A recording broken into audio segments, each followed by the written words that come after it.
Mr. Chair, I wish I can make a few clarificatory questions before we start. But these are prejudicial questions, Mr. Chair. Later.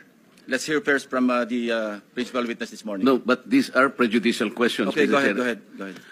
Foremost to my mind, Mr. Chair, is the integrity, the impartiality, and the objectivity of the proceedings of this committee.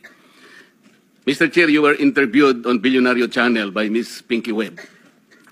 Basahin ko po, sabi niya, Senator Ping, para sa inyo, sino ba ang sabihin natin worth it or dapat na ikonsidera na state witness na ipasok man lang dito sa Witness Protection Program? And you responded, at this point between Diskaya and Bryce Hernandez, Mr. Chair, question is, does the chairman has the prerogative or the right to make judgment? No. That's my perspective, no?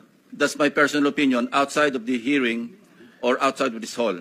So don't question my opinion. I am not questioning your opinion, Mr. Chair, but you are the chairman of this committee. Anyway, let's proceed with the You are not interested in the prejudicial question that I am going to raise, Mr. Chair?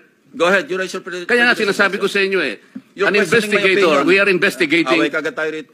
Mr. Chair, we are still Hearing is suspended. investigating.